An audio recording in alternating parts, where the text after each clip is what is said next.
Bonjour, ici Alex Takoa, ostéopathe et formateur en entreprise dans le domaine de la santé. On me demande régulièrement, j'ai mal au dos, est-ce que c'est grave? Ou j'ai très mal au dos, est-ce que c'est très grave ce que j'ai? Et vous allez découvrir la réponse à cette question dans cette vidéo. On utilise notre dos tous les jours au quotidien pour tout ce qu'on a à faire sans forcément avoir conscience. Dans le dos, il y a la moelle épinière, un petit trou où passe toute la moelle épinière et de cette moelle épinière sortent les racines nerveuses et sortent les nerfs qui nous permettent de contrôler tout ce qu'on fait, même les choses qui sont inconscientes chez nous, notre battement de cœur, la digestion, etc. Et en même temps, le dos, il a une action aussi qui nous permet de réaliser tous nos gestes et toutes nos postures de la vie quotidienne.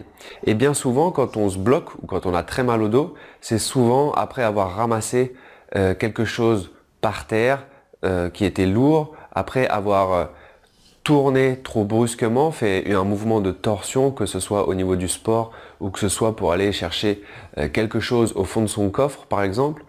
Bref, toutes nos actions de la vie quotidienne peuvent soit protéger notre dos, soit le malmener. Et au final, notre dos, il est soumis à d'énormes contraintes tout au long de nos journées et pendant toute notre vie.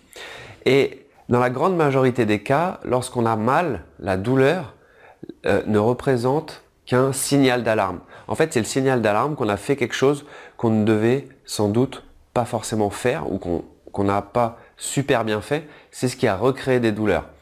Mais les études scientifiques montrent que dans une grande majorité des cas, 90% des cas, la douleur, elle est liée à des contractures musculaires. Et 10% des cas, ce sont des pathologies inflammatoires, dues à un traumatisme, donc dû à un accident de voiture, une chute à ski, ou tout autre traumatisme, ou des tumeurs osseuses par exemple. Et donc dans ces 90% des cas où la douleur finalement n'est due qu'à des contractures musculaires, des muscles qui sont super contractés et qui restent contractés, elles arrivent généralement dues à des gestes qui sont inadaptés ou des postures qui sont tenues trop longtemps ou également qui peuvent être inadaptées. Mais dans tous les cas, l'intensité des douleurs, et ça c'est important à comprendre, l'intensité des douleurs, elle n'est que rarement liée à la gravité des lésions. C'est-à-dire que c'est pas parce qu'on a très mal que notre colonne vertébrale ou nos disques intervertébraux sont très usés, très abîmés ou qu'il y a de grosses lésions à l'intérieur. Et inversement, ce n'est pas parce qu'on n'a pas mal que nos tissus ne sont pas forcément lésés.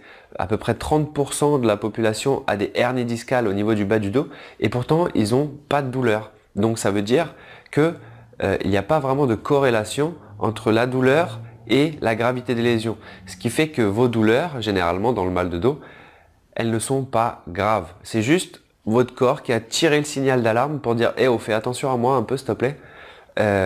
Essaye de faire les choses un peu différemment pour pouvoir ne pas recréer cette douleur et que tu n'aies pas à la supporter. » Donc voilà, j'espère avoir répondu à cette question, j'espère vous avoir rassuré aussi parce que n'oubliez pas, l'intensité des douleurs n'est pas liée à la gravité des lésions.